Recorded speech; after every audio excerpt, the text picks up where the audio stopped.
Live streaming is on. Hello, everybody. Good morning, good afternoon, good night, depending on the time of the day where you see when you see this. Because I don't know if you're watching it live or not. As usual, I have to tell you my public service announcement before I introduce our guest today, which is wear your fucking mask. Repeat: wear your fucking mask. It's not about you. If you want to be an idiot and you want to kill yourself, it's your fucking problem. If you're an idiot, fuck you. But it's not about you. It's about the people you can get killed. And that worries me more. A lot more, in fact. So please wear your mask. And if you don't want to wear it because you're an idiot, you can leave this channel now because I don't want you here.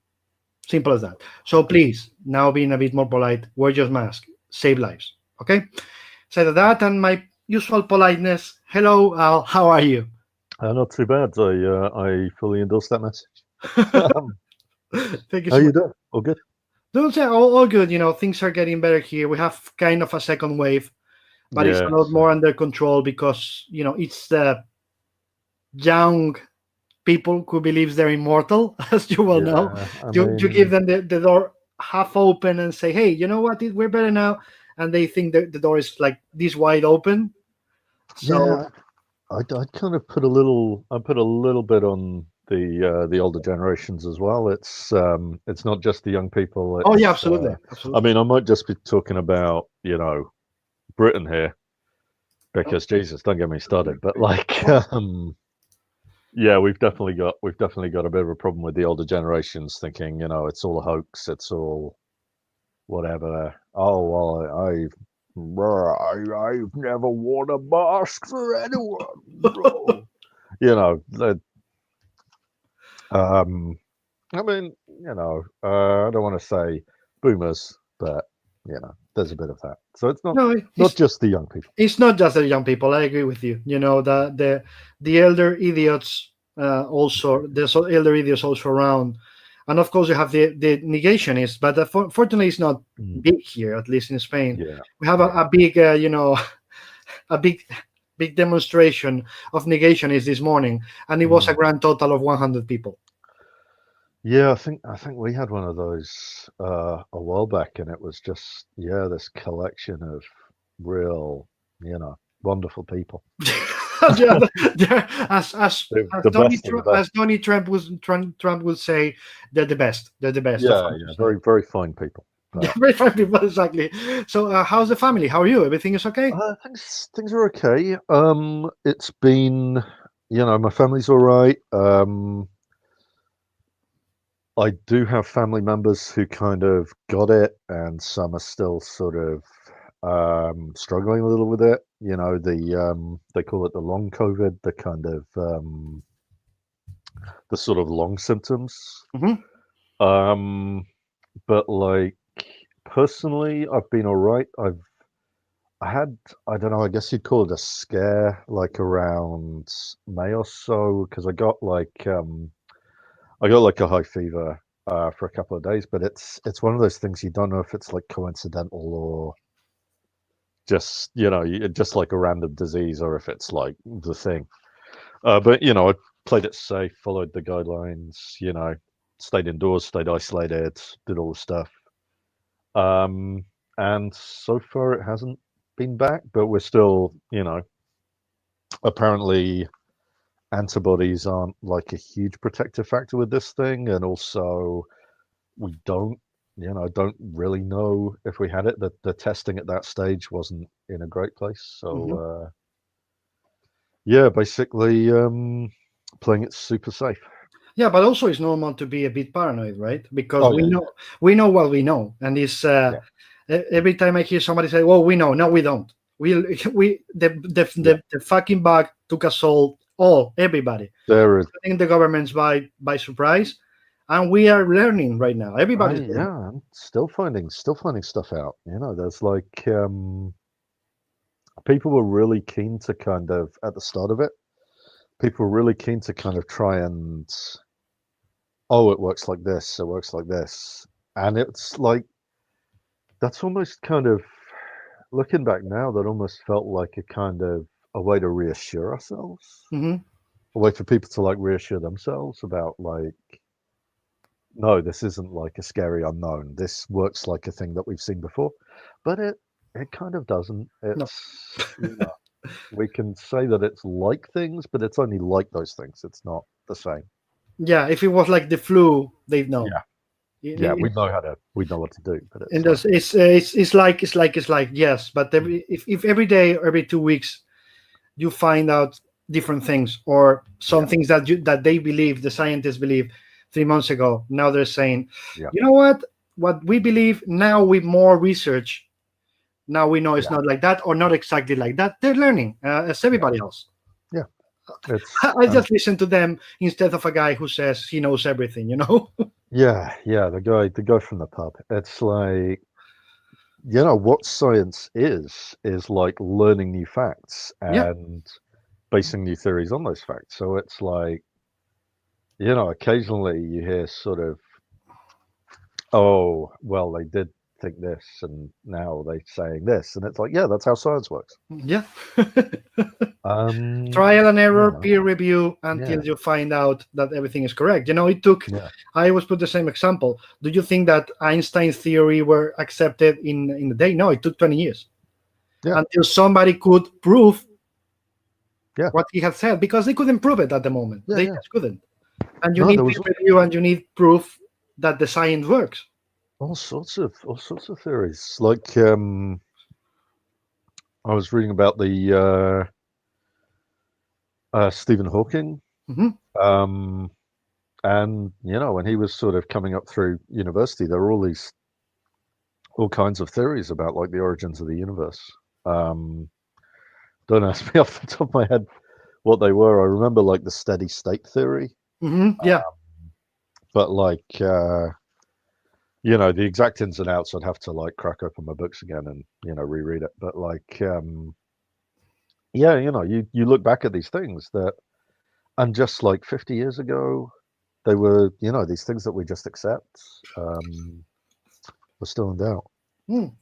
And that doesn't mean that the things that we accept because they're no longer in doubt, Exactly. that's not like evidence that they're wrong. Yeah. It's just that we didn't know what we now know. Exactly. That's why, in fact, they changed the law from law to theory. Because in Newton's times, etc., they called them laws because they thought it was immutable; it couldn't change. But then get to later, again, go back to Einstein, whatever, Hawking, whatever, and they call it theory, and people says it's just a theory. No. You're confusing the word theory with a hypothesis. Hypothesis, when it's not proof, it's called theory because they finally accepted, the scientists, that science change. It cannot be immutable. The more you know, that theory is going to be revised, reviews, and as you just said before, that's how science works. What is the thing that you miss the most? If they call to your door now, like call the door, say, "Hey Al, everything is over. Here's vaccine. Shot. Get out." The first thing I would do is go to a restaurant. I have been missing that. I didn't think I would. I didn't go like that often. I kind of went as a treat. Every like few weeks or so, every 3, 4, 5 weeks, I'd be like, do you know what? This weekend we're going to have a meal out, and you got a lot of restaurants in York, or you did, and I mean, when I went to Spain that time when I was at the convention there, I was so into the food, I was loving it. So yeah, no, I do miss that. I miss going to the cinema, but like I kind of feel like I can watch a film at home. Mhm. We've been getting into Giallos, the Italian kind of like horror crime, Mhm. I guess, slasher films before those really got codified in the 80s. But like they're there's a formula. Mhm. Those are just amazing. Like the cinematography, it's all in the 70s, so everybody's like wearing these amazing like clothes and like calling the police on these amazing phones, and like the colors are fantastic. You mean the Dario Argento movies and all those? Yeah, not so much Argento, like some of the lesser known ones. We're kind of going through like some of the streaming services have like real. We just pick some at random, and like they always turn out to be. I kind of make this joke that it's like all of the points go into like cinematography and look, and the editing is beautiful, and like the plot and the script is just like, okay, yeah, that's also happening. Yes, it's like let's make it look beautiful, and the rest, they don't care. Do you remember the last movie you mentioned cinema? Do you remember the last movie you want to watch to the theater before this happened? Oh wow. I think it was Knives Out. Mm-hmm. That would have been it. It would have been because we caught Knives Out like really late. It would have been either that or no, that was well after the. God, see, it's all running together now. The Spider-Man film, the animated one, Into the Spider-Verse. Into the Spider-Man. I think that was like around. We saw that around this past New Year. Mm-hmm. But then Knives Out, I think we saw in like February or March. But like, it was right before. It started hitting. I'm asking because most people, I realized that most people I asked, and including myself, because I was answered sometimes. One time I was asked back, we don't remember. It's like we live in a different reality. So even if it was 3 months ago, suddenly when you ask, it's like, oh shit, I don't remember. It's like a fuzzy thing, It's really, it all just blurs together as well. It's really hard to kind of remember exactly when things happened. Mm-hmm. I mean, I've got a couple of markers. I remember like the last convention I went to, and that was weird. I went to C2E2 in Chicago, and that was the last time like a lot of us were there. Like, but I remember Jerry Duggan was there. Mm-hmm. And I get along well with Jerry, so we hung out a lot. But it was like I remember him saying like, "I hope you're enjoying this because it's the last one." And I was like, "Oh, no, maybe."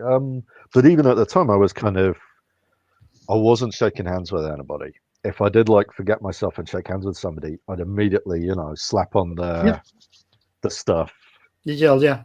I was like bumping elbows a lot with people and then doing my elbows. It was like there was a paranoia in the air. We were like sort of keeping an eye on like how many people in Chicago had it, and it was like 2 or 3, but it was like that we know of.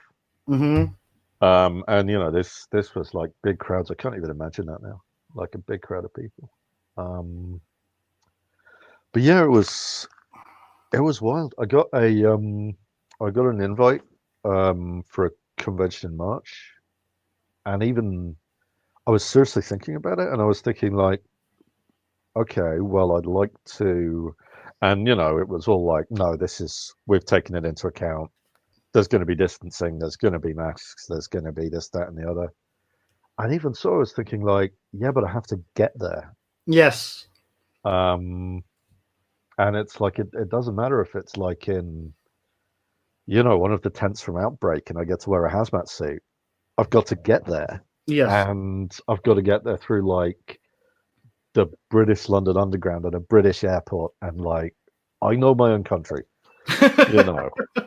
We're not there yet. I don't believe that we're there yet. Sorry to British people watching this. I don't believe we're there yet. That I can feel like, obviously I've been on a bus, mask on and everything. Eventually I'm going to be back on a train. Eventually I'm going to do all of these things. Mm-hmm. But it's like each one now is like crossing a threshold of like confidence. And both, and part of that is like confidence in, are we at a place where I'm not gonna like, catch this thing and maybe give it to somebody else. Absolutely. Yeah, I was on a plane. We were on a plane 15 days ago. I say going back to my hometown. Yeah. All distancing, security measures. Everybody with a mask on the plane. There was no idiots, fortunately. Of course, the filters on the plane are the safest thing. So it was good. And of course, there was, to be honest, there was almost nobody in the airport so that made it safer because you were walking around worried. Okay, and they don't leave anybody. At least here, nobody can get into the airport now that doesn't have a ticket. You have to go to a different door. They take you, they see your identity, and if you're gonna fly, you can get into the airport. But if you're not gonna fly, there's no company allowed. The big doors, usual doors for the public to be around. They're closed, so it's more limited. But there was almost nobody on the airport, so we were like, okay, that makes it safer. Yeah, that sounds great. That reminds me of when I went back to a comic shop for the first time in because I was like, pandemic or no pandemic, I got to pick up my stand. I got to clear my pull list. I got to pick up my standing order, and it turns out like my pull list didn't have much in it, but it was still nice to because you step in there and it's like, wear a mask in here. Here's keep your distance. The people who run it. This is Traveling Man in York. It's where I go. And there was a big plastic screen, and I could have a nice chat with the people there, and have a long chat with I had my mask on, they had their masks on, there was a screen between us. I even signed some comics while I was there, and it's like the difference between like being in that shop and feeling much safer and feeling like I was with people who sort of understood the threat. And then walking outside and it's the pavement, it's sunny summer day. The pavement was just heaving. Everybody, just not bothering about distance. Very few people wearing a mask. And it's like, and it's like, I could say, we're still at that stage where like we don't know.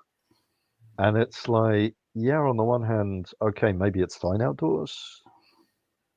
But it's like I still have that kind of that moment of fear, that moment of like, okay, no, I want to keep away from people.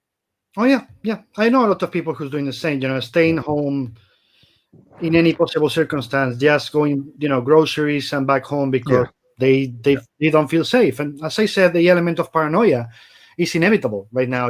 How can you feel the other way? I mean, you've got to like. I mean, to be honest, there's an element of like, I work from home. Obviously, I write. I spend a lot of time, in front of this screen, in my house doing stuff, answering emails. So it's kind of easy, almost to like fall into that rut. It's like I remember the first week of lockdown, I didn't feel like my life was significantly different because the week before that I'd had like heavy deadlines and I just could not go out. I didn't have time to go out. I had to finish these scripts. And it was like, okay, well now I can go out, but I can't go out. But I'm used to this. The hard part is like planning, the grocery shopping and stuff like that. It's weird. Do you feel that have you noticed in fact that you're overworking or not? That just losing track of time and realizing by the other day or even the week, oh shit, I've done more than usual because as I said, we're in a time loop in a way. There's an element of that, but it's like what comes out is I feel like I'm spending more time at work, but I'm sort of doing the same amount of work. Or it's kind of taking me longer even because like I've got all this time. Oh, so it's the other way around. Instead of overworking, you spend more time to do the same work? Yeah, a little bit. It's I don't know. It's weird. It's somebody said something like because there was that thing going around, which is like, why aren't you writing your novel? You know, why aren't you doing this, doing that? Why aren't you like becoming a master sculptor or whatever you wanted to do?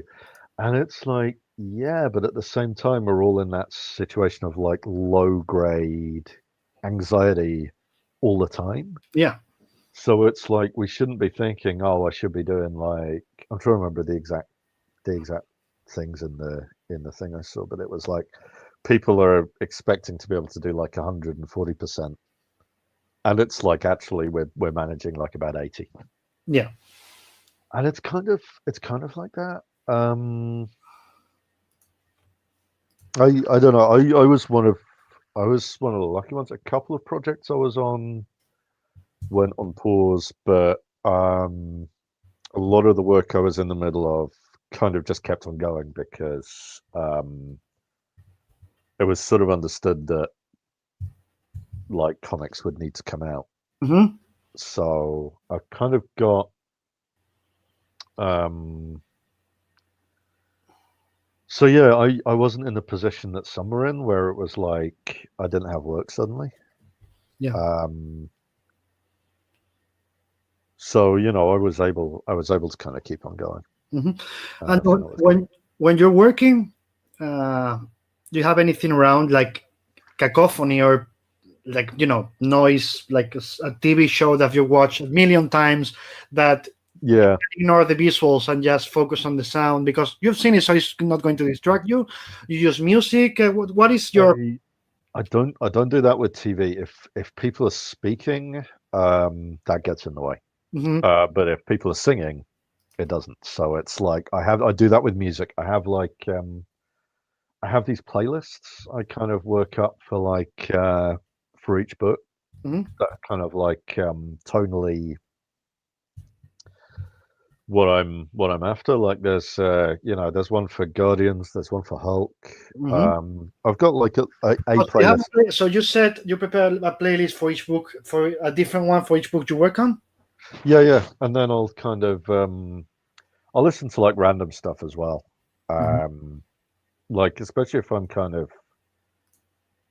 I'm sort of coming up with ideas, I'll sort of I'll listen to more random music, and that kind of helps me think. Because if something comes on, if a tune comes on that's kind of got a sort of emotional resonance that I wasn't expecting, then that might give me an idea. But it's like I mean, the thing I've been listening to for the past couple of days is Matt Berry, Mhm. the guy from I think he's probably best known for he was in the IT crowd. He was the guy from Dark Place. He was like the second Doctor in Garth Marenghi's Dark Place. He's this. Oh no, here's what he does these days. He does this show called Toast. That's about like an actor. But he's this British sitcom guy. He's got this really distinct voice. Here's what he sounds like this. He's got this really kind of distinct way of talking. But he's also in a band. He does music, and he's got this. You can tell he's got this real love of sort of certain kind of 70s musical trance. Mhm.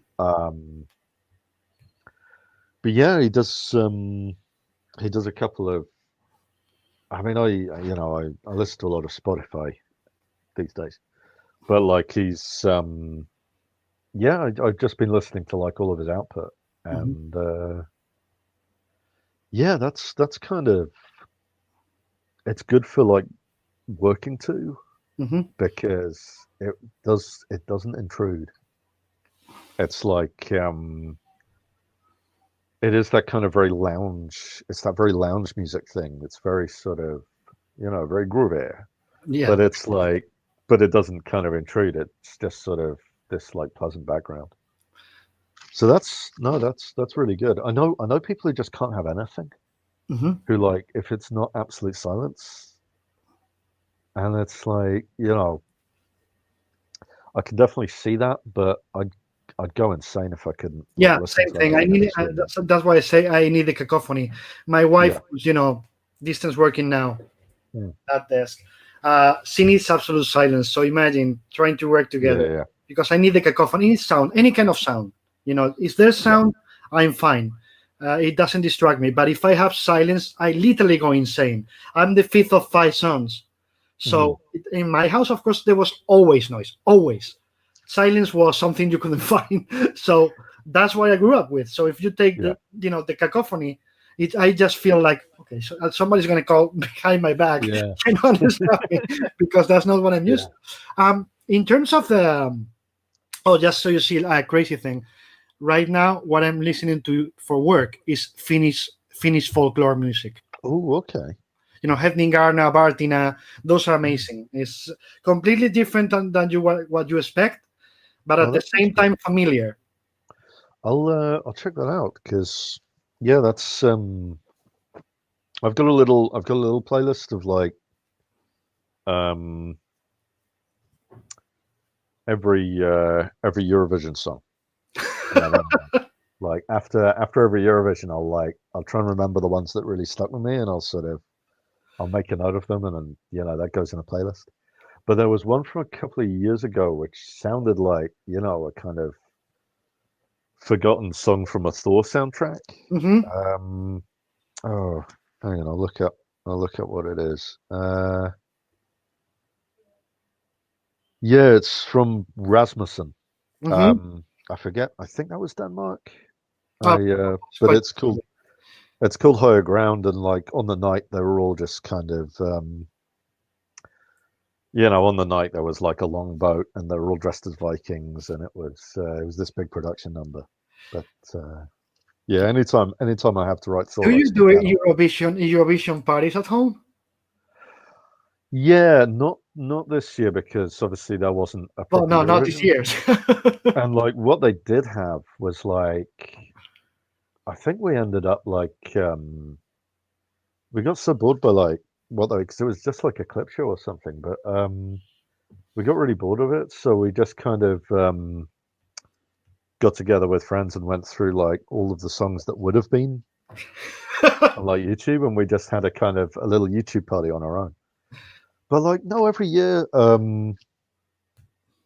I used to do a thing where I'd sort of live tweet it with Mhm. like this ridiculously long hashtag. Like part of the joke was that we'd just come up with this giant hashtag that was just stupid.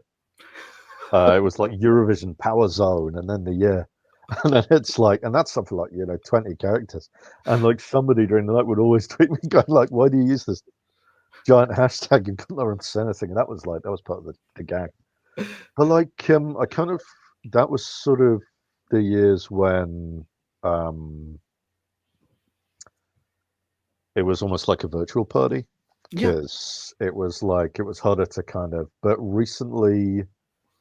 um, recently every year, we've got some friends who've got like this big house, so we can go over there and like drink and hang out in the front room and like watch it. And it's always more fun to like um, say it in person rather than you know.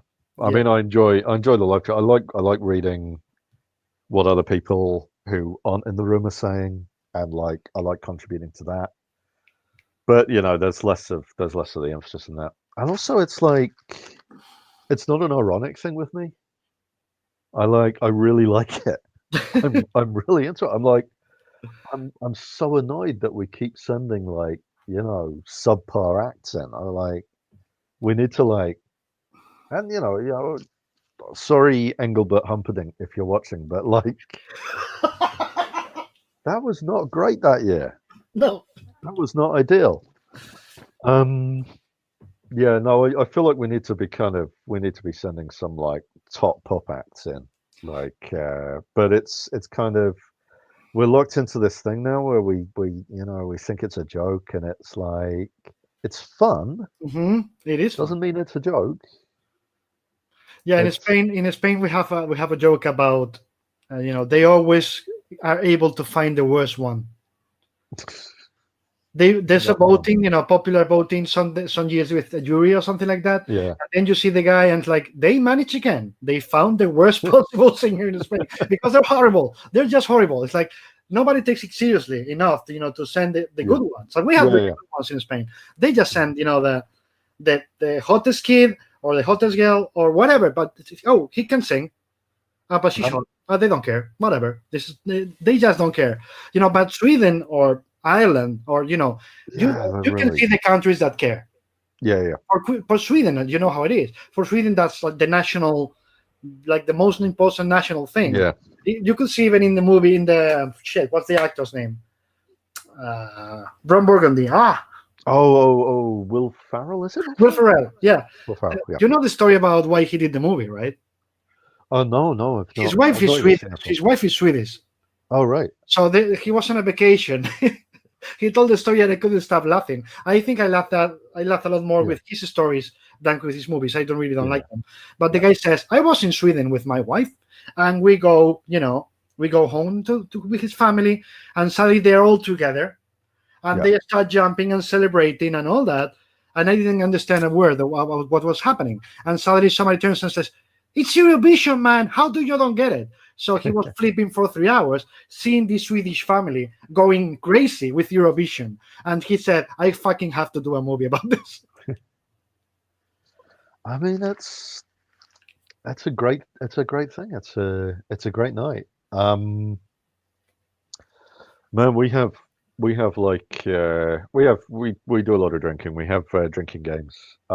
Anytime there's fire, anytime somebody like shot, as we say here.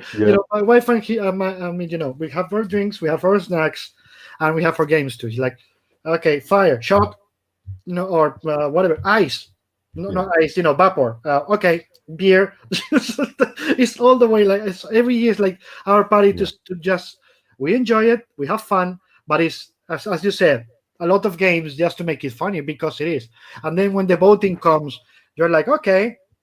So Russia is going to support this country because they want the points. And Portugal is always going to vote for Spain, and Spain is going to vote for Portugal. And Belgium is going to vote for France. So let's see the politics of this year. So that's always been the thing. But it's like it's also kind of musically like is it a ballad year this year, or is it like is it sort of. So like there's been years where it's like some absolute banger has kind of like there's one I remember one year like Greece did one that was just insane, and it was like I still listen to it today. It's just like so catchy, and it came like second last or something because it was like a ballad year, and like it went out. I think I'm probably confusing like Eurovision years, but I think France won with something where it was just like one guy on a stool with a guitar, and like no fire. Now that was the Portuguese guy, I guess, last year. Oh no, this was years ago. But it's like every Eurovision, there's a guy on a stool with a guitar, and it's just a case of which country brings him in. There's the guy on the stool with a guitar. There's the people who basically bring a magic show on the stage. Yes, I think that was Sweden last year with like all the heads and the doubles, the body doubles. Yes, you have every year you have the Spice Girls. Yep, somebody trying to do the Spice Girls again. And the boy band, who's usually the British one. Since Lordi, every year you have a metal act. Yes, who are like coming in to like just go wild with it. It's great, but it's like and we have drinking games. What's another one? Bond themes. If it's a Bond theme, you drink. If you think it's secretly about Brexit, you've got to like, which is it's like that's one of those jokes that you make to hide the tears.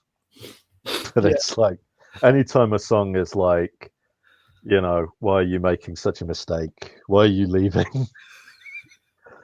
And it's like, oh, secretly about Brexit, drink. But it's like, Yeah. Don't get me started about that one either. Yeah. Anyway, let's move on because I know we could be talking about Eurovision for. Oh yeah, no, we could make this a So, Euro. when you're Eurovision podcast. when you're working on a script, what's more important for you? I mean, the characters or the structure? What is the starting Unless point for you?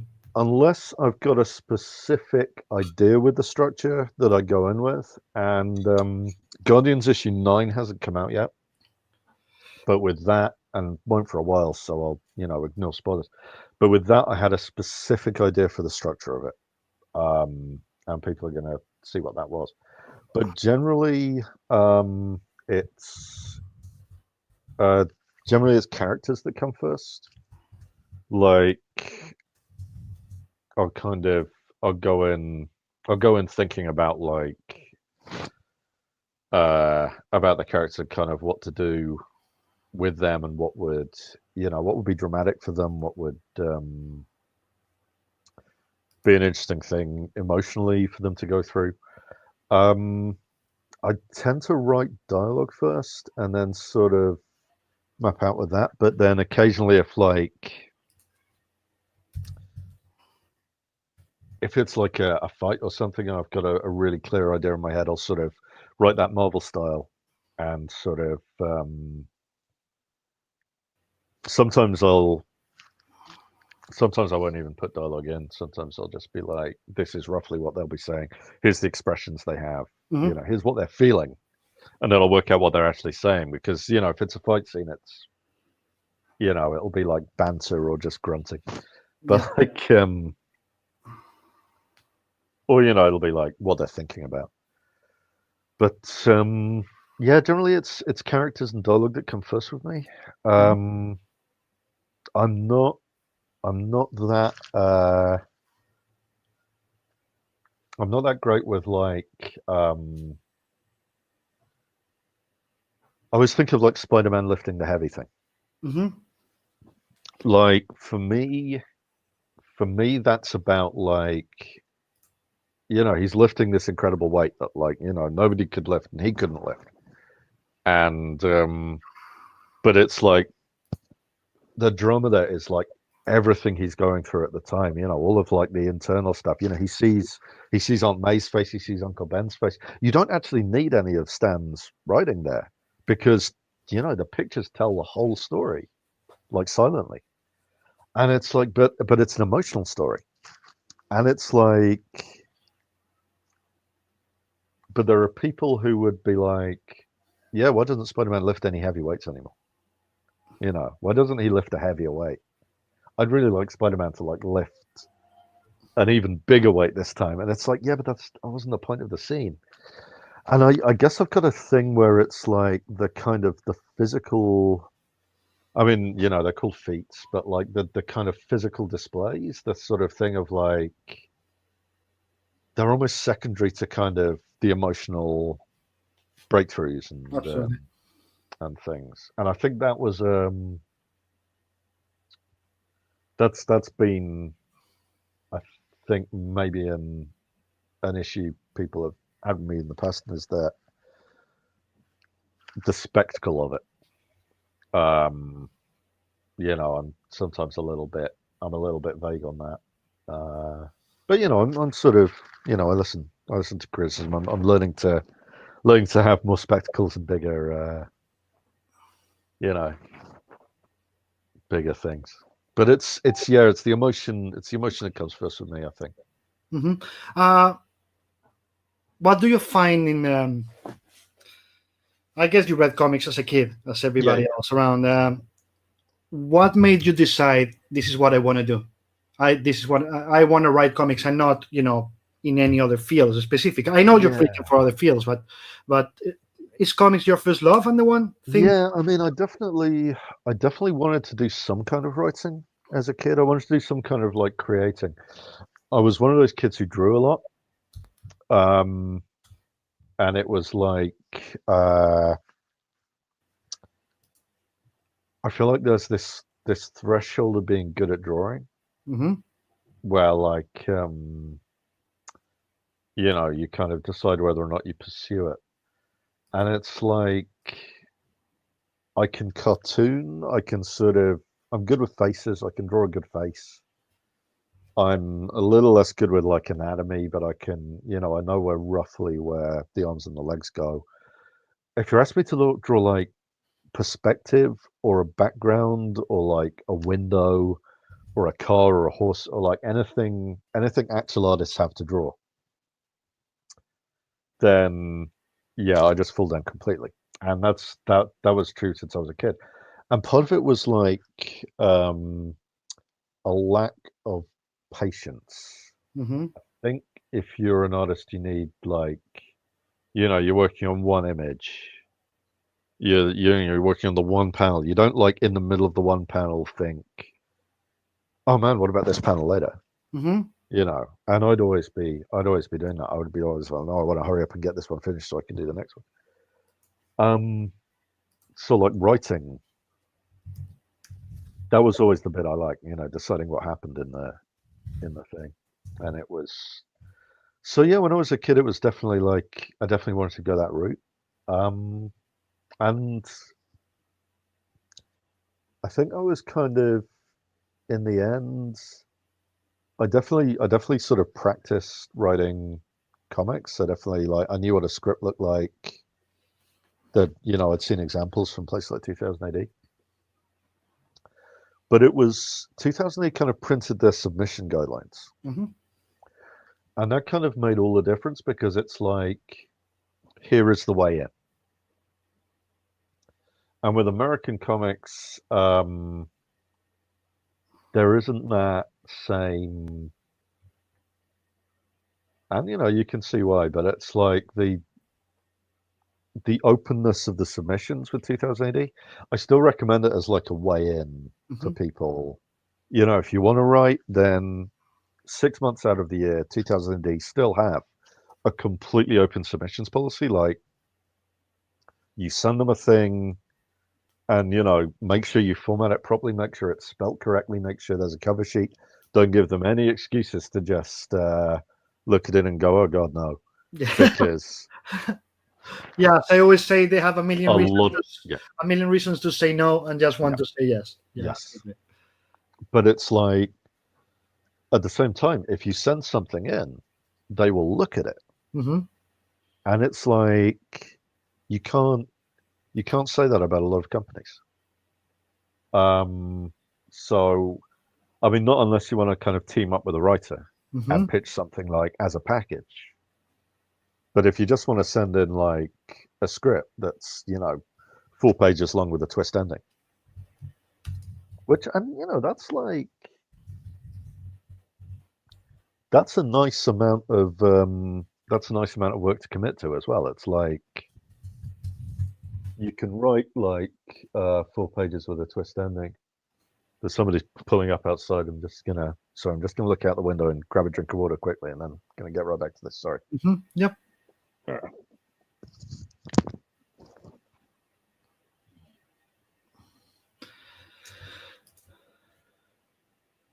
Ahora iremos con vuestras preguntas, chicos. Un par de minutos más. Dejadme hacer un par de preguntas, que no me olvide de vosotros. Y veo que tenéis la escopeta cargada hoy. Ahora mismito vamos, ¿vale? Es que no sé qué pasa. Tiene que comprobar una cosita.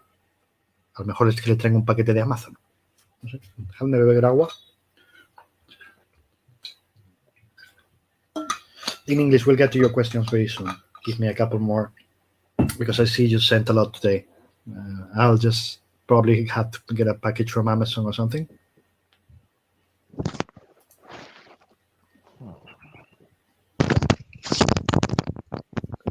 I think it's okay. Sorry, there was some potential live action drama.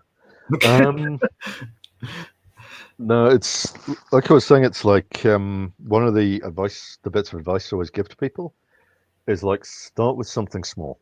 Don't like write 600 pages of your fantasy epic. Because what'll happen is that you'll get to like page 50 and you'll be out of puff, and you won't be able to find an artist for it because nobody's nobody's going to want to draw that for you. Whereas, like, if you write 4 pages with a twist ending, one, it sharpens your skills in that you can compress. You learn like density and compression and like fitting a lot into a little. You can probably find an artist who would be willing to help you with that. Mm-hmm. And also, you can sell it. You know, that's what people will buy. Mm. So it's kind of a win-win.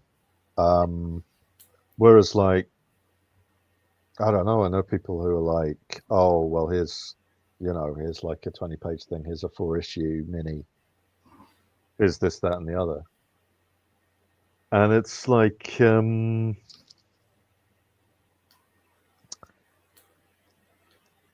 that, for the American market, that might be the only way in, I guess. But it's like, if you can do something that's quite short, if you do like 4-page things, there's a guy I know, there's a writer I know, Rory McConville. He does a lot of stuff for 2000 AD. He's writing Judge Dredd at the moment. Mm-hmm. It's not going to be long before he starts doing US comics, I figure. It's not going to be long at all, if he hasn't already. But it's he introduced himself to me with this little anthology of like short magic realist stories. Like, I don't know, the longest one was like 6 pages. Mm-hmm. A whole bunch of different artists, doing it that he knew. It was like a little showcase of like his work and his style. And the stories were all great. They were all like really nice, kind of interesting short stories. They weren't twist endings. He hadn't done them to like sell to 2000 AD. He'd just done them to like show he could write. Mm-hmm. But yeah, no, I've got 2 of those anthologies, and he was just handing them out to everybody. And it's, yeah, when if you write like if you start off writing like small pieces, then yeah, you can, there's a market for those, but also you can pack them all together, and then you've got a little showcase of what you can do. Mm-hmm. And it's so yeah, I think if not for, sorry, I've wandered wildly off the No, it's perfect. It's perfect. But yeah, that I think is what did it. Is 2008 kind of publishing their guidelines like that. That sort of gave me a kind of like almost like a kick in the pants. Like there's no excuse for me not to try. Mm-hmm. Because they're telling me in print that they want to see my stuff. And it's, my stuff like went into a big pile of stuff, and but it's, yeah, I did end up selling something to 2000 AD, and that kind of gave me the impetus to kind of try and sell more to them. Mm-hmm. And there was like long periods. There was like a year when I sent them about like, I don't know, I want to say like 7 or 8 things, and none of them landed, none of them hit. And it's just like, but I knew I could do it. I knew I had it in me. So yeah, I just kind of kept going with it. Mm-hmm. Whereas like, I have written novels. They are more difficult because you don't have that collaborative element. Mm-hmm. You're not part of a team. You're just sort of slogging away on your own. Aside from your editor, but like even that was kind of, it's like genre. It was genre stuff. It was very much in that kind of work for hire mold. Mm-hmm. And even the one that I kind of owned the rights to was like produced with the kind of thing of yeah, we'd like to do like a thing for our imprint. I wasn't sort of sitting down on my own and like writing a novel and then pitching it cold to like agents and stuff. It was through basically through 2000 AD, wanting to do like some novels and going like very similar to their submissions policy, going like, hey, look, we're looking for books. We want to do novels now. Pitch us something.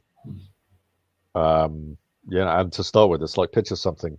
It's got to be either a post-apocalyptic plague novel or like steampunk stuff, or zombies. It's got to be one of those. And it's like, okay, so there's guidelines. Whereas like with the Fictional Man, which was this, I think they just re-released it, but that one was much more like, we want to do more serious novels now. Pitch us something. What do you got? And it was like, but it's so it came from this position of like, and quite a privileged position of having like toiled in the 2000 AD mines for a certain amount of time. So the 2000 AD people, Rebellion, the company were like, oh yeah, we know this guy. Whereas if I'd started on novels, I don't know where I'd be, because I'd be, another person trying to write a novel. And, TV is just things like that, Hollywood, the screenplays, stuff like that. That's just, I wouldn't even know where to start. What's so special give it a go, but, What's so special about the comics language? What makes it different compared to the others? I always say it's, again, I know I repeat this almost every show, guys. Allow me. Is the only art form that can defy the theory of relativity, because you guys control time and space fully. Yes. I mean, you can tell a story 20 pages in the same second. You can jump back and forth. You can use an element, like, I know, this bottle, I put it right here. Yep. And then, not doing anything in the panel, I can just switch it again in the next panel and just saying, some time has passed. Maybe he's telling me the same place, but it's in a, like I always say the example of Alan Moore in Watchmen, and Dave, of course, which is Silk Spectre panel, whatever, first issues is in the back, and then in issue 5, we see the same panel from the other position we hear in the foreground, and they're telling us, I am just telling you the same exact time from a different perspective 5 issues later.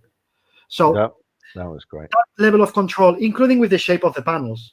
That kind of slower. That's why I say there's nothing else, I think, I don't know if you agree, that can manipulate time and space as much as comics do. I'm definitely with you on that. It's there's a level of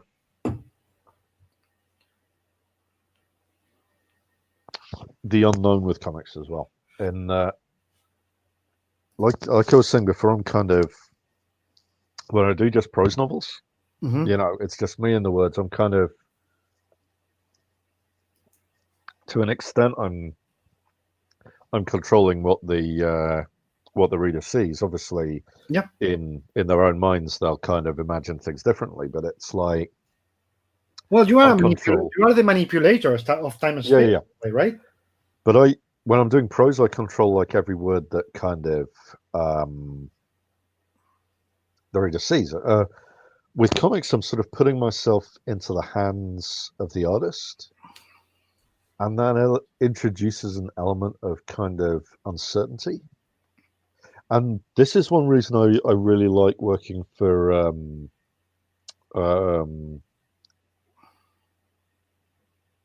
I like kind of working for the American comics in general, but also for Marvel, is that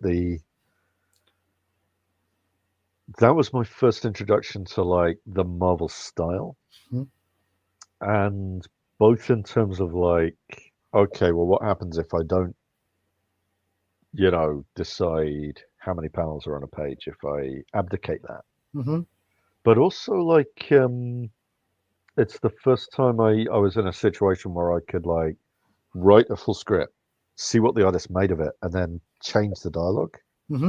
like move it around, like sort of change the wording a little, kind of try to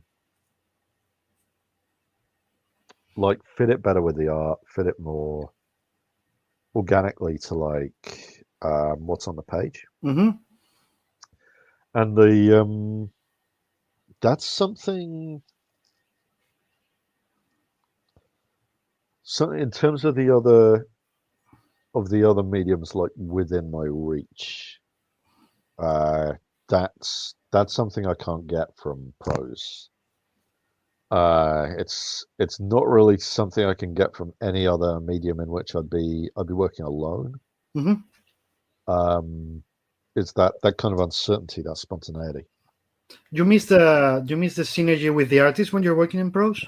Yeah, no, that I definitely do. It's like, and obviously, you know, it depends on the artist. I have a different like working relationship and like story relationship with every artist I work with. And it's like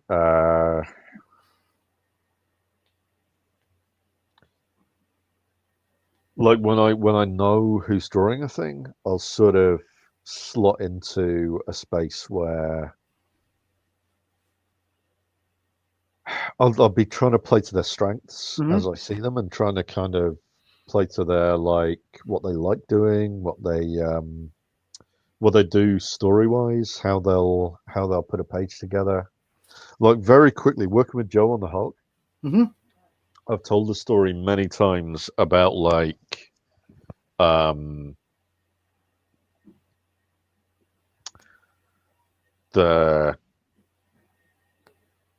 body horror element, which came out of Joe. You know, Joe puts Easter eggs in. He likes to, if there's a name on a page, it's usually like it's either someone who worked on the Hulk in the past, or it's a horror. There was one where he named a bunch of monsters after special effects pioneers. Mm-hmm. And like, and it took me a while to work. It was like doing a crossword puzzle, because like I found out who all these guys were, and it's like, okay, what? He's got H.P. Lovecraft in there, and then he's got this special effects guy, and it's like, and it was all like, okay, well, they're all technically horror related, but what's the link? And it was like, of course, giant monsters. Mm-hmm. Because you know, the guy O'Brien was the one that had people like, you know, people would write to me going like, "Who's O'Brien?" I was like, and I kind of, you know, I didn't know either, but like eventually I solved the clues, and it's Willis O'Brien, the guy who came up with the special effects guy who came up with King Kong. Yep. So yeah, there's like, and of course, you know, Lovecraft for Cthulhu, and yeah, but the so he does things like that, and that kind of led to us having a conversation about like special effects people, which led to us having a conversation about The Thing, which is a favorite movie of both of ours. Mm-hmm. And suddenly, like, body horror was like this big part of the book, Mm-hmm. because I was thinking, okay, Joe's into that, and it turns out he's really good at it. And he was already doing stuff with the transformation sequences. That might have been where it came from, actually. The first time I asked him to do like a transformation sequence, and he did it as just this one big lump of flesh, and I was like, that's brilliant. More of that, and also, you know, and yeah, that came from The Thing. But there's also things like more subtle things. Like very quickly, I kind of got into a place where I do a lot of 6 grids when people are just talking, or when like it's calm, and then as we transition into action, I do like, you know, more 4-panel, 5-panel. I drop the grid element. I stop kind of saying,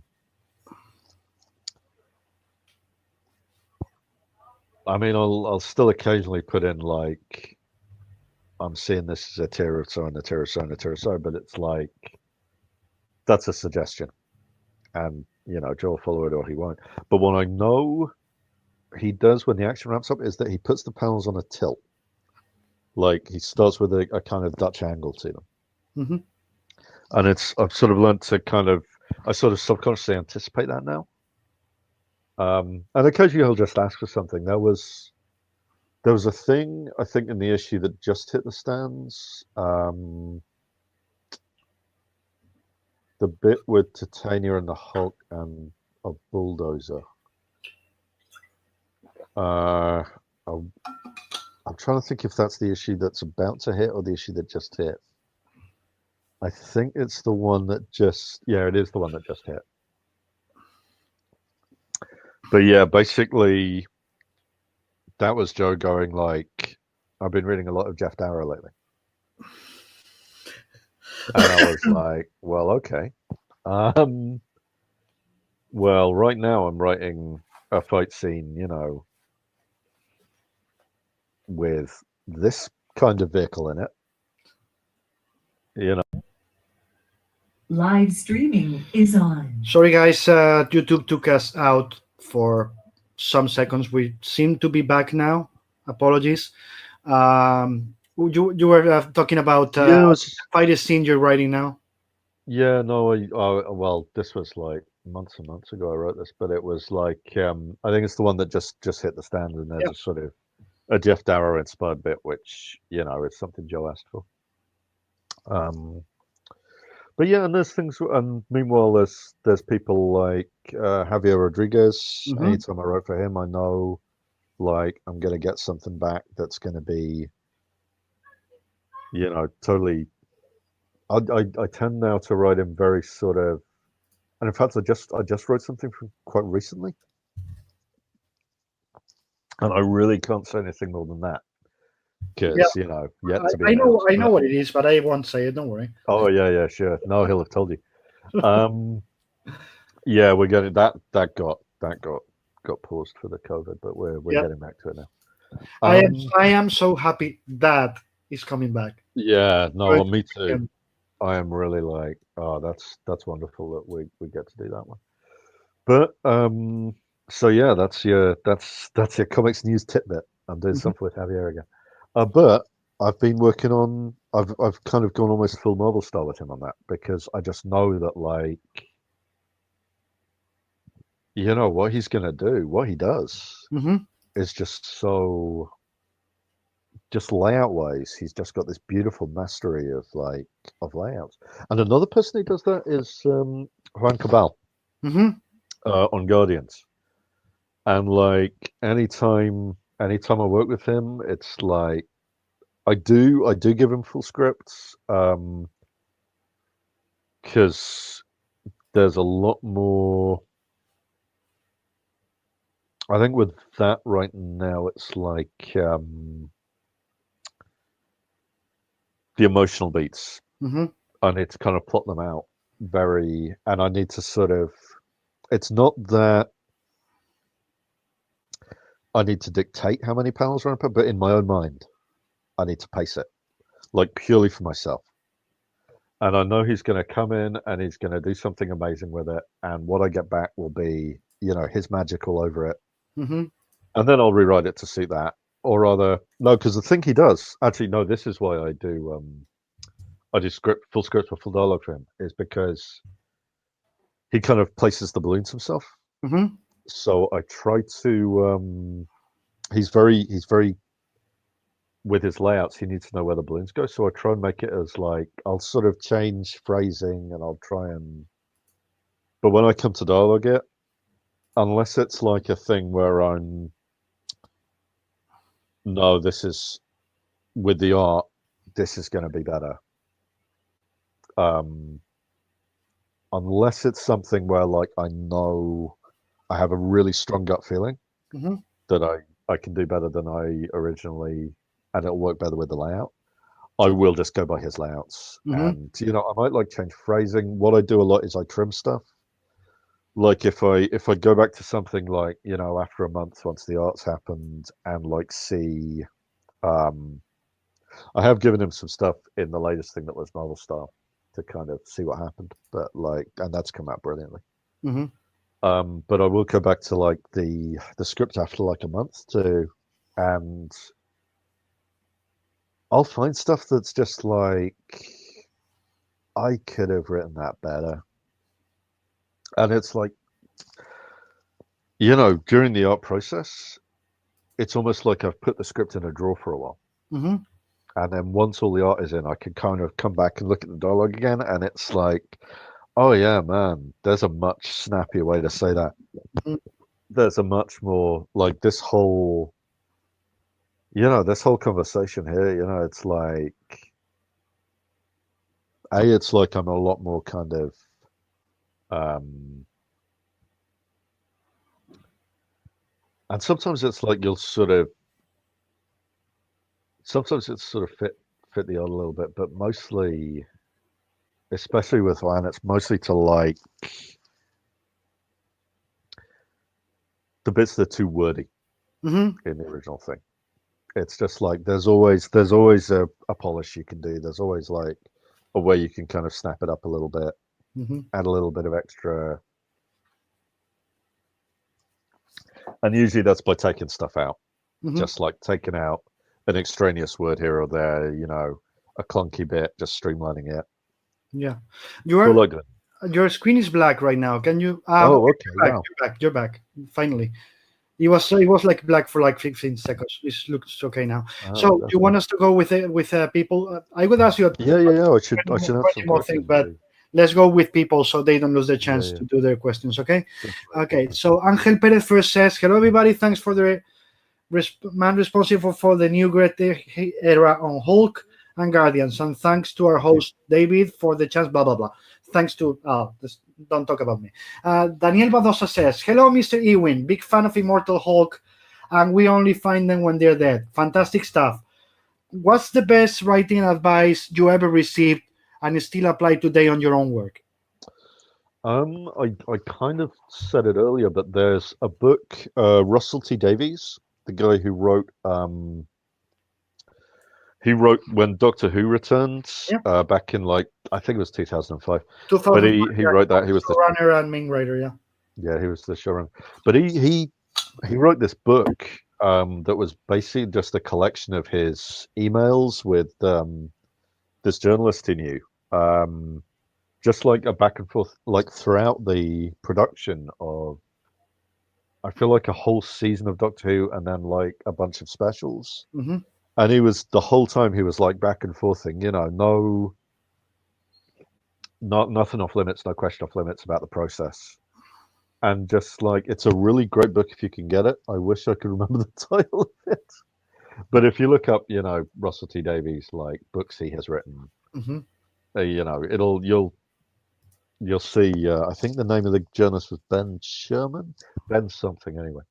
But basically, during this, he came out with something on one of these emails that was just really profound, and he's talking about television, but like he's basically saying, if you It's the writer's tale. The writer's tale, that's with Russell T Davies, Benjamin Cook. Benjamin Cook, that's the one. Yeah, in that he says something which is like, and I'll try and remember it as best I can, but basically, there are a lot of people who sort of start like writing a TV screenplay, and then they quit after 2 pages, and it's like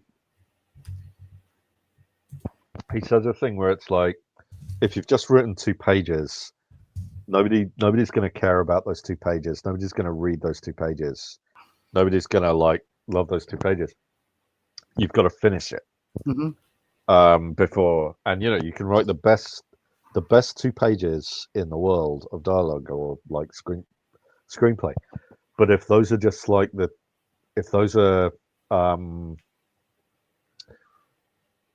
if that's all you've got, then it doesn't count.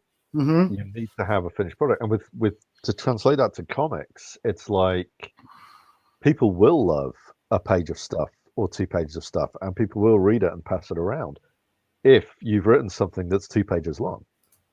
if you've written like 2 pages of like a larger thing and it's not done, then you know, it doesn't count. For you. And like in terms of kind of in terms of like the breaking in of it, that's really important. Also in terms of like, you know, yeah, just getting stuff done on the day to day. It's like you've got to. It's okay if you know you only do a certain amount, but it's like you've got to plan for the finish of it. It's like I always think you can kind of one of the great things about Hulk, and one of the things that I am supremely thankful for, is that we have an ending, and we're gonna get to it. And it's like, and it's the same with When You Find Them When They're Dead. You know, there's an ending, and we're gonna get there. Whereas with there have been books I've worked on where it's like, oh yeah, we got to wrap it up, and it's like, you know, it's and even people when people say to me, because with Loki, I had the thing well in advance. So it's like, yeah, I think 17 is the last, but I had that so far in advance, I could like plan towards it. So Loki is a comic that it's got an ending, and it's a complete thing. Even though, like, it could have run longer. We got the word on when it was stopping, far enough in advance, and that was one of the nice things about the whole Secret Wars thing. In that you really got like, if you were tying into like Secret Wars, you really got to go out with a bang, like a literal bang, as the universe exploded. But it was also like, yeah, okay, I know exactly how many issues I have to finish this. You know, that was great. Your screen is black again. Man, I mean, can you still hear me? Yeah, I hear you perfectly. Maybe it's Okay. a screensaver or something like that. I mean, you know, I have the worst background in Zoom calls. I literally have like this sofa and this curtain, so it's like, no, it's you know, okay. you're You're back. I don't know why. You know, the image suddenly go black and you suddenly go back. Anyway, doesn't matter. people. Dante Crotogini. Okay. Love your ultimate run. Uh-huh. Did you miss writing those characters? Also, that made me think you'd be perfect for Fantastic Four. Oh, well, that's very kind of you to say. It's I have discovered a new appreciation for the Fantastic Four now that I've got to write them a little bit. So you know, maybe someday. But I like what Dan's doing. So you know, but I do miss writing writing the Ultimates, and I do miss writing the kind of big cosmic characters. But it's like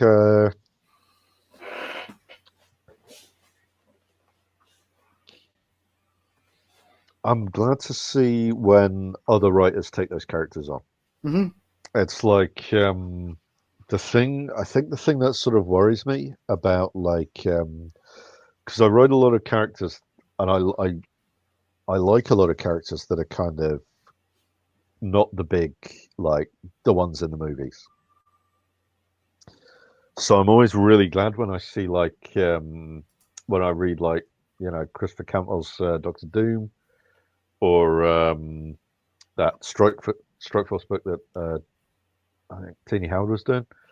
And it's like, yeah, it's great, you know, because it's like I'm not worried about Carol. I'm not worried about T'Challa. You know, they're always going to get written by somebody. It's like it's the others. And you know, I hear the America Chavez has a book as well. I think that's happening. don't quote me. But yeah, there's I think all of the Ultimates at the moment have something going on, Mm-hmm. or recently have had something going on. So I do miss them, but like they're in a good place Mm-hmm. with good writers. So that's good. Okay, Felipe Ebro says, I've been reading the Immortal Hulk Omnibus 1 and 2, superb work. Then Angel Perez, Mr. Ewing, your Immortal Hulk run is closer to horror than to superhero stuff. Can you tell us your favorite movies, books, or horror comics that maybe inspire you with this crazy idea with the Hulk? Well, I already talked about The Thing. That is, I love The Thing. I would recommend that to anyone if you haven't seen the original one. The remake they did, or the kind of prequel they did. It's like a prologue, right? Yeah, but they did a thing there which is just like they got really far on it with practical effects, and then Yeah. somebody decided, and I think one of the marketing people, some producer decided like, oh no, we're going to have CGI effects, Yeah. and like the CGI was not in a place, No. it was not ready, and CGI should be based on practical effects anyway, but it's just like. No, and if you do something related to the thing, it's got to be practical. Yeah. It's got to be practical effects, and they were doing it with practical effects, and it would have been amazing. It would have been like a true continue or like prequel to it. Yeah. And as it is, it's because of those CGI effects, it's a thing that like people dismiss, and that's people put a lot of work into that. So I feel a certain way about that, as people say these days. Mm-hmm. So yeah, I guess for films, it'd be The Thing. In terms of books that were an inspiration, I mean, I guess when I was a kid, I read a lot of Stephen King. If you want books that have inspired me, this is kind of out of left field, but we were talking about Doctor Who earlier. Mm-hmm. And there's a series of critical examinations of it that you can find. You can by Elizabeth Sandifer. Mm-hmm. And if you look her up, she's got a blog. But she did a bunch of like critical examinations of Doctor Who that I still go back to every so often. And they've sort of been like a general inspiration for like a lot of stuff. Just that way of looking at things for a lot of stuff, including the Hulk. So like anytime I can sort of kick some new readers her way, I like to do that. What was the other thing? It was a book, a film, and a comic. And a comic. I've read a lot of the old AC comics. They started doing these collected editions of like, I think they do them by writer and by artist, but Fantagraphics have been collecting together a whole bunch of the old ECs. Man, there's a bunch of I want to say like anything Harvey Kurtzman had a hand in. That's generally like that's always amazing. I say there's Will Elder did some amazing horror stuff as well. I'm trying to think. I should get out my because I've got all these on digital. I've just got a text saying I was talking before we went like live about it's been a difficult day for buying toilet paper. I don't know if I don't know if I got that deep into it with you, but yeah, it's been that might have started up again the toilet paper thing. So I'm sort of if I leave hurriedly, it'll be to because I've heard there's some toilet paper. So. But like what I'm looking for now, I've got the iPad here, is Uh, oh, hang on. No, I know what it is. I think this is a Will Elder. There's one called Taint the Meat Mm-hmm. Against the Humanity, which is like it's the one about the black marketer who kind of starts getting into black market meat, and he starts selling this tainted meat. And I won't spoil it, but yeah, he gets hoisted by his own petard. He's like, he gets some comeuppance.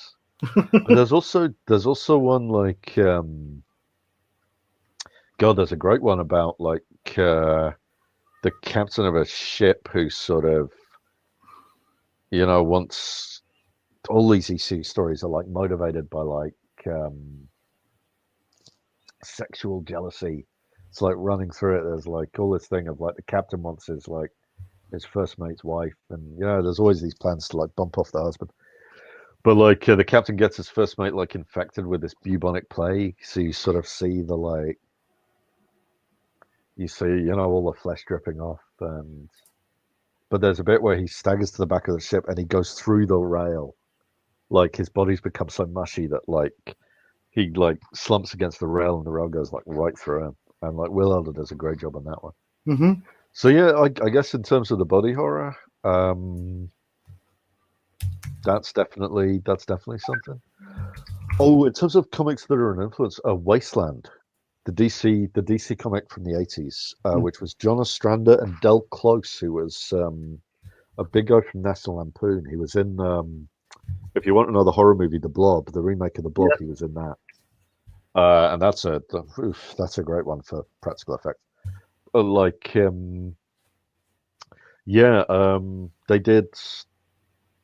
They did a thing that was sort of, there was a lot of horror in it, but also it was kind of, sometimes it was just whatever was on their minds, and that lasted 18 issues. And if you can find copies or collections of that, Mm-hmm. that's full of good stuff. Okay. Edu JVP JBP.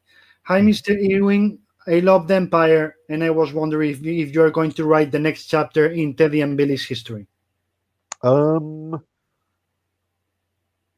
Yes and no. There are other people who are keen to write them immediately. Can't really say more than that. Stuff is in the works, but also I'm writing Guardians. I'm doing other stuff. I've got ideas of like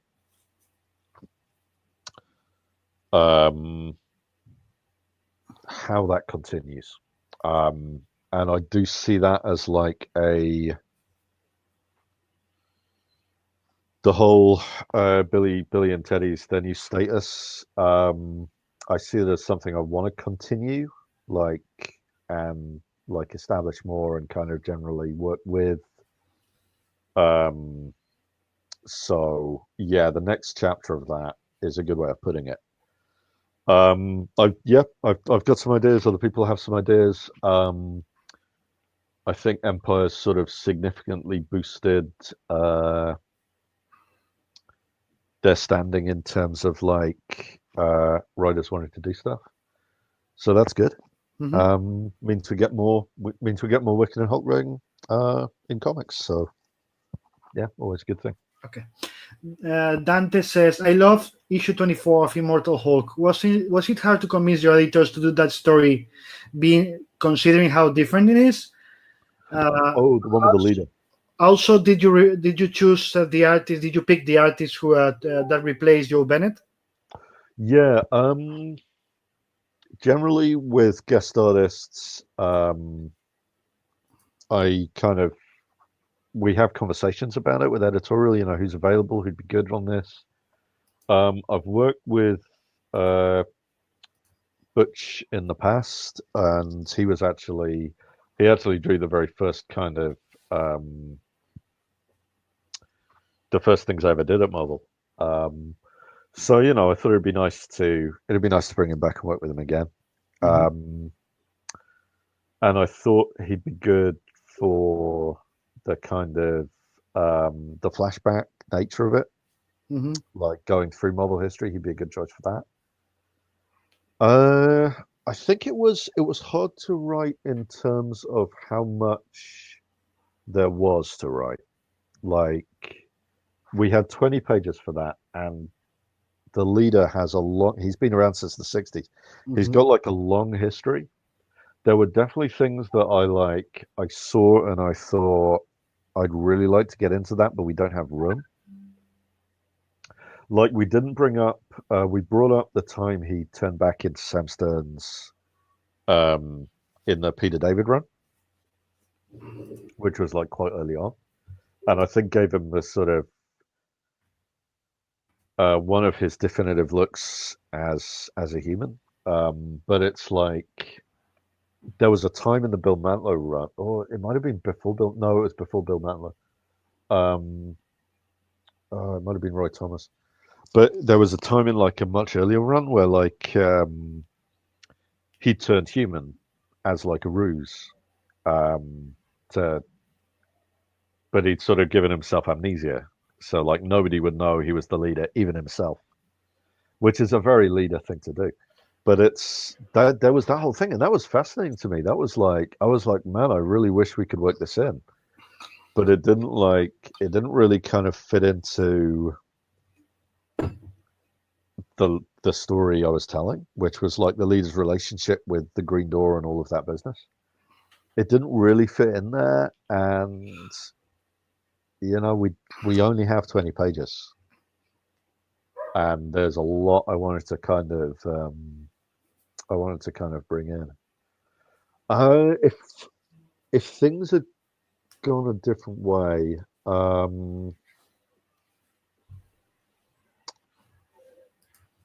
I don't know. I can sort of see a version where we did that as an annual, but I felt it was so important to like the main plot that it had to be in the main book. If we'd had 10 extra pages, it might have been a little different. There's that She-Hulk book that's coming up is it's a very different kind of book, but it's similar, but it's also 10 pages longer because it's like an annual. But also it's like you won't. I'm very conscious with these tie-ins and these annuals, these specials, that like you shouldn't have to buy them. You shouldn't be forced to buy them. Mm-hmm. You should be able to like come to them later or not at all, and that's fine too. But what I do like to do with those is that if you do make the choice to pick them up, you get something for that. You get like a little extra something. You get kind of there's a thing actually coming out this next Wednesday, Immortal Hulk issue 0. And that's like a reprint of a couple of like great issues, great Brian Banner issues, that are like there's a great one. There's the great Bill Mantlo one that's relatively easy to find. There's one that Peter David did that was like it was like a -1 issue. Mm-hmm. I remember. And that's really tough to get a hold of. That's almost impossible to find. So like reprinting that one is kind of like when I heard, oh yeah, we want to do a reprint book with like some extra material with Brian Banner in it, I was like, okay, great. Here is an opportunity to, as a public service, to reprint this issue that's just impossible to find anywhere. Yeah. So we're doing that, and but I wanted, like, even if you have both those issues, I wanted to kind of make it worth your time. Mm-hmm. So like we put a little bit of bonus in there, so you get to see something that like you get to see a little something that won't be in the main book for a couple of issues. So people who do pick that up, they get a little bit of extra bonus, as almost as a thank you, and also you get, like there's 10 extra pages of story in there with Brian Banner in it, so there's that as well. Gonzalo Araya says, Mr. Ewing, just like the Hulk with horror, which comes off naturally, what other characters would you like to work with that you think you could frame the story into a specific genre? I'd this is a I'm gonna add a caveat here, which is that like this is stuff that I'd like to do far in the future. I don't want to like take anybody's job. I'd love to. I think Doctor Strange is something I'd want to have a go at. On a number of levels, there's definitely something I want to get into, and that might be like a little similar, and it wouldn't be like a horror genre, but it would be a kind of. It wouldn't be superheroes, I don't think. It'd be much more of a sort of magical fantasy kind of, and science fiction as well, but in that kind of the new wave way, where it was like that place where fantasy and science fiction meet, I think, is a good place for Doctor Strange. And also just like generally writing magical stuff is really exciting to me. I've got a lot of thoughts on this that like are kind of still percolating, so I won't talk about them now, but like this is stuff I'll be getting into, maybe not with in the future. So like I don't want to sort of say stuff out loud now in case I have to actually do it in a comic in the future, which maybe. Yeah, we'll see. But aside from that, then like it's going to be a long. If I ever did Thor, and Thor is one of those where I don't have like a burning hunger to write him, but I also know probably how I would if I did, and that's kind of I'd want to do fantasy stuff with Thor because it's like I've never really kind of I was never really into fantasy as a kid. But like, I kind of want to sort of get into it from like the writing side and sort of see if I can sort of, because I've read a lot more fantasy like these days. Obviously, I read, anything Kieran does, I pick up, and he's very into fantasy. So it's like, I get a lot of it from that. But like, yeah, I'd sort of almost want to Thor be like a really interesting character to kind of interrogate fantasy with, but it's like that we really are talking like 2030 or whenever. It's like whenever everybody's done with him. I don't have that like burning hanger to like oh yeah, give me Thor now. It's not like that. It's but if I ever did do work on him, that'd probably be the direction I picked. So I guess that counts. Angel Perez says, Mr. Ewing, how much research in old and almost unknown stories did you do for Marvel 1000, 1001 and incoming comics? There was a lot of incoming, not so much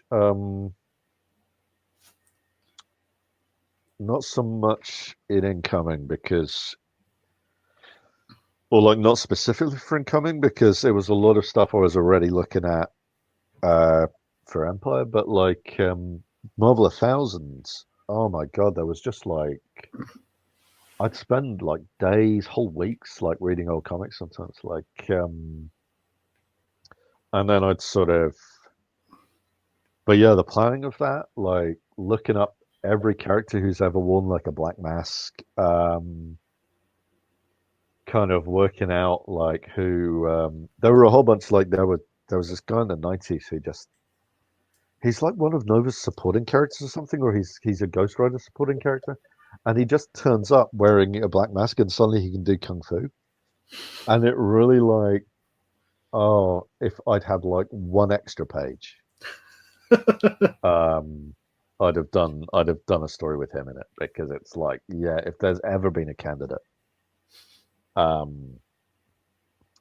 like, yeah, but I did mention him. I did mention him on the Night Thrasher page, but yeah, there was so much like the 3X's was the just poring over that old strip, because that was like in, I think that was in Marvel Mystery Comics 1, which was like I want to say 1940. But that's just bizarre because they only ever had one story, but it's packed with stuff. It's got like there's obviously the whole X thing. They fight somebody called the Green Terror, Mhm. who's like this green glowing man who's like access to mysterious power. And it's like, okay, yeah, tell me more about him. That sounds. And again, this was something of like, oh man, I've only got like single pages. I can't divert into like all this other stuff. But yeah, it was like there was the research for that. There's stuff that like didn't make it into Marvel 1000 that I will probably like, God, I'll probably come back to like years from now, because it's just wild. But yeah, I really love doing stuff where, and I do it with a lot of characters, but I really love doing with the whole Marvel universe, that thing where like you go back to like the very first issue and like you kind of look at like not so much like you look at the little phrases, the little kind of the weird bits like and just try and find little bits and pieces that are just sort of almost filmed with this like weird primal energy. Like the night with the Hulk, it was like that whole sequence with the nightfall and the kind of Bruce Banner like, staring out as the shadows lengthen and going like, yeah, he's coming with the night. That was a huge part of the kind of just wanting to do a horror tone for Hulk. To begin with, there was an Iron Man comic I did with Kieran, which was like an Infinite comic, and I did the same thing with that. I went back to like Iron Man issue 1 and sort of like, what's the thing? That might have been the first time I did it actually. What's the moment in this like this comic from the 60s that nobody knew was going to be like around 40 years later? What's the weird primal thing? And it's the bit where he's like where like Yinsen's being shot and like the Hulk's sort of on this table, and there's this bit where like energy kind of radiates off and he lifts up and he's going, the transistors are keeping me alive. And it's like it's such a weird loaded kind of thing that like he's literally being kind of reborn in front of our eyes by this iron suit. And it's like, yeah, that's the Iron Man is what keeps him alive. It's like that's kind of been anytime I write Tony, that's in there. Like with the Empire thing, having him go back to it was really important to have him go back to the cave Mhm. and like have a kind of a rebirth. And it's like, I know it's really been nice looking at what like partly it was kind of getting him to a sort of between point between the two Iron Man runs as well. Like sort of because I know what's coming with him and it's going to be great. And it's like, so it was good to kind of be able to write an Iron Man that was like between those points. But like, yeah, no, I always love putting Iron Man back in the cave. And people think it's because of the films, but it's not. It's Iron Man issue 1. Mhm. I've always wanted to take him back to that and like, that weird moment of rebirth. I guess if I ever write Iron Man, I'll have to come up with a new gag. As long as I'm having him guest star in things, I can keep doing that again. But like, if I ever actually wrote the comic, which hopefully won't, I'd have to think of something neat to say about it. Dante says, I've heard Immortal Hulk being compared to Alan Moore's Swamp Thing. Do you think it's a fair comparison? I think it's a very kind comparison, and I'll take it, happily. I think it was almost part of the. We were almost aiming to do that. It was like there was a desire to do that. One of the kind of the notes I got when I was asked to pitch for it was like, we're aiming this high. In that, like, we want to do something new with the Hulk. We want to do something like, and there's a kind of a chicken and the egg to it, because I had been pushing before that with No Surrender, before I actually got the gig for like a horror take. So like that pitch was me kind of putting my money where my mouth was to an extent. Mm-hmm.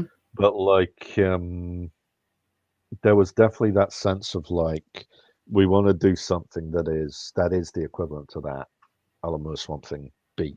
Mm-hmm. Like not even so much in the kind of everything you know is wrong sense, but more in the tonal shift. Yeah. And like we want to get people reading like and in a new way. So you know, it's good if people are saying that. That's both very kind, and it's also a kind of mission accomplished thing. Mm-hmm. So thank you again for that. Thank you very much. Okay. Isaias Hoyos, looking forward to we only find them when they are dead. I have already pre-ordered. Do you have plans for more creator-owned series in the near future? I definitely do in the future. Whether it's the near future, I don't know. I think probably, judging by my schedule, there might be an element of one at a time to it. Or alternately, I might end up, if I find myself with less Marvel work, I probably would move in that direction. But I do have other ideas that I'd like to do with other artists. There's a question of whether those other artists are currently busy. There's a question of whether they're currently busy working with me. Mm-hmm. You know, it's a whole thing. But like, I do definitely have plans for more of this, because it's interesting. It's nice. You get a thing working on creator owned, aside from the rights thing and the fact that it's something that has the potential to provide for you, you know, in the future. There's that thing of, I love working inside the shared universe, but you do have to share it. Mm-hmm. And there's you get a lot from that, but there's also that thing where like you can only blow up so much unless you're Jonathan Hickman and you're walking in the room saying, I want to destroy the entire Marvel universe. And yeah, that was an inspiration. But like, generally speaking, aside from certain kind of you know, you can only go so far. You can only do so much. There's a thing I want to do with When You Find Them When They're Dead, which I definitely couldn't do at Marvel. And it's a story thing. It's like, it's a structure thing. Mm-hmm. It's like, I mean, I won't. I've been kind of picking the moment when I get really into it in a public way, of like what this is. But like around about issue 6, I want to kind of shift things, because it comes in. I've been very open about this. It's going to be 15 issues long, and it's going to be 3 books of 5 issues. And between like the first book and the second book, there's going to be a shift, and it's like, I mean, I'm probably saying so much you could guess it anyway, but like, you know, it's something. It's a thing I couldn't do at Marvel, because it would involve like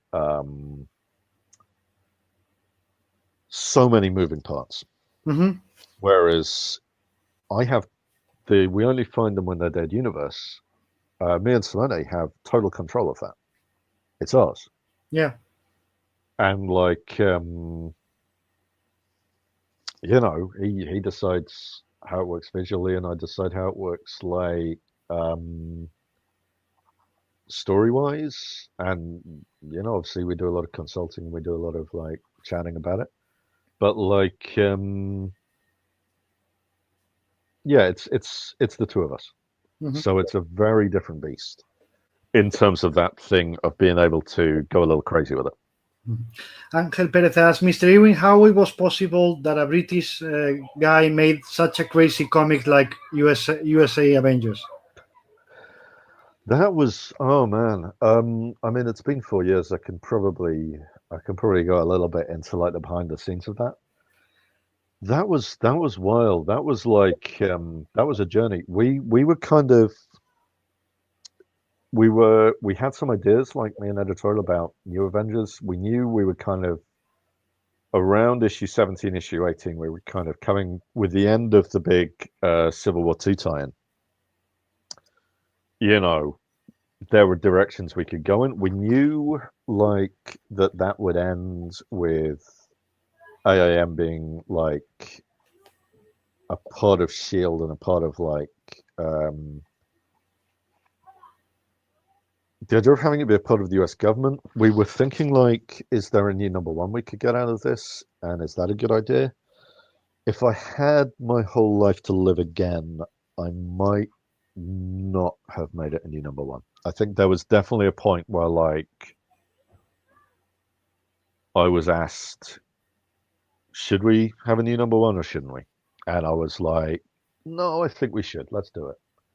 And part of that was because I'd had the idea of like making it very kind of US themed, like shoving flags all over it and doing like a big thing. And we were going to have like people coming in and people going out.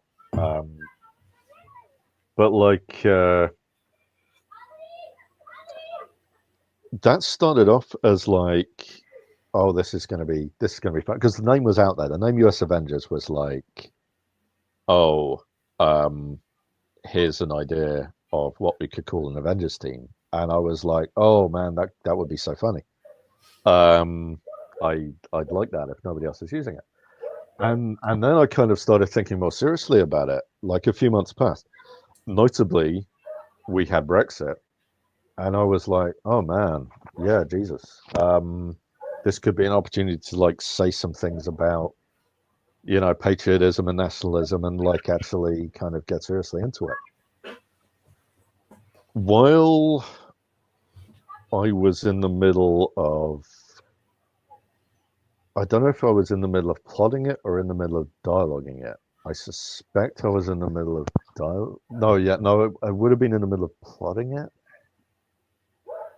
The US election of 2016 happened. And, we were very committed to putting out this book covered in American flags called US Avengers. That was like,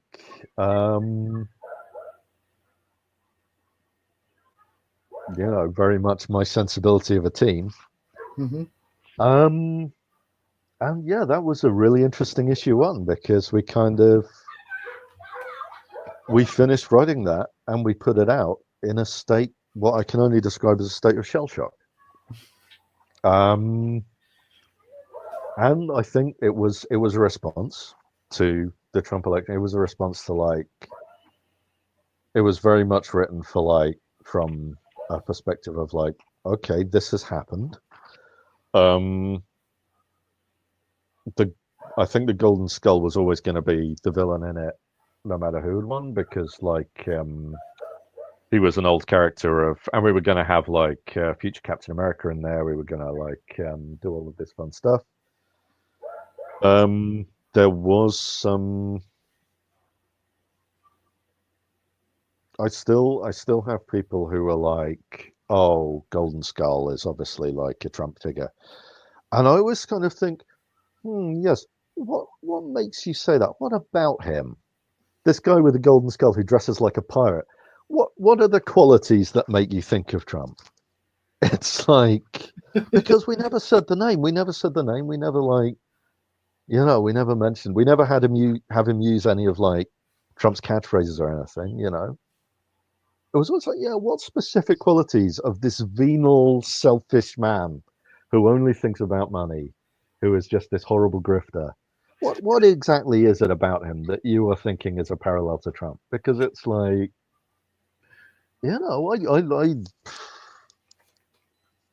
I love the Golden Skull as like as a villain in his own right. He was invented way back when we did Ultron Forever.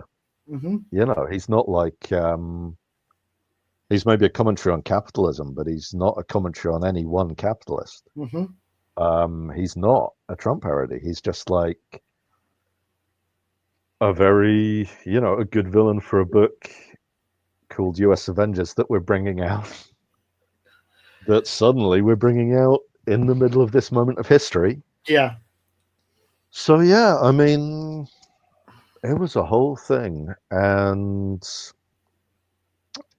I guess none of it was meant. None of it was like, we didn't know what the future was going to be when we thought of this. I mean, we started planning US Avengers. It would have been back in like February or March of that year, like of the year 2015. And, it went through all of this. No, not 2016. Yeah, February, March of 2016. And we went through all of this stuff in like actual real life history that informed the book. But like by the time issue 1 came out, those first 3 issues, you can almost see the shell shock happening on the page. And then issue 4 happened, and it was like, literally issue 4 was me going, if I don't think of something funny, I'm going to explode. Yes, I did. I read it that way. I read it exactly that way. If I don't think of something that is like, because I've thought, there was funny stuff. There was a lot of funny stuff in like issues 1, 2, and 3, but it was always kind of whistling past the graveyard thing. Yeah. And I was like, issue 4 was me going like, right, I've got to think about something else. So issue 4 was just like, and then from there we just kind of, I think that kind of opened up the safety valve a little bit. That opened up the escape valve a little bit, and like, but yeah, that's the story of US Avengers. Okay. And it never did. I think it would have done better in sales. It would have still come to the end like in Time for No Surrender. That was always going to be the end point of that book. But like, I think it would have done a little better if that first issue had been like New Avengers 19 instead of US Avengers 1. Yeah. And I just say that because, not because it was called US Avengers or anything. We might have dulled that aspect down a little bit, but like, it would have been, we'd have definitely had the 3 groups. Like, we'd have definitely had the restructuring of AM and all of that stuff. But like, yeah, I think the real thing was like, people weren't in the mood for like a comic called US Avengers, and the people who were in the mood for it, they picked this thing up, and it was not aimed at people who were really keen on a big page for comic right there. Yeah. But we were locked in. Yeah. But if also, even despite that, I think that was right about the time when people were starting to get a little sick of number 1s. Yeah. And it's like, there's a definite,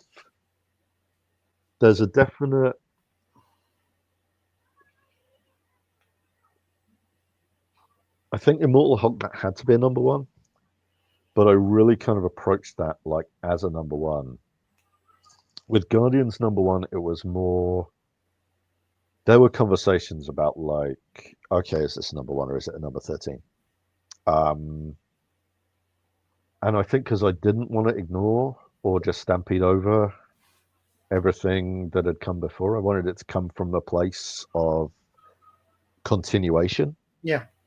But also, we needed to stamp our tone and our, I think having it be a number 13, it would have been a disservice to the art, if nothing else. Because what Juan did there was just so beautiful. Yeah, so that's we've segued away. Yeah, so anyway, that's like the inside story, I guess. I'm generally not. I feel like there's a kind of statute of limitations on like how deep in the inside baseball you can chat. But I think when it comes to like the 2016 election, I think we're allowed to say it was a crazy time. Yeah, I normally And still is. say 5 years, statute of limitation. But when it comes to the election, to 2016, and like, yeah, no limits. Yeah, it's like that that is wild. And yeah, so that was what happened there. In terms of staying on here, I could probably do one more. I could Okay. answer like one more question, and then I should probably be on my way because unless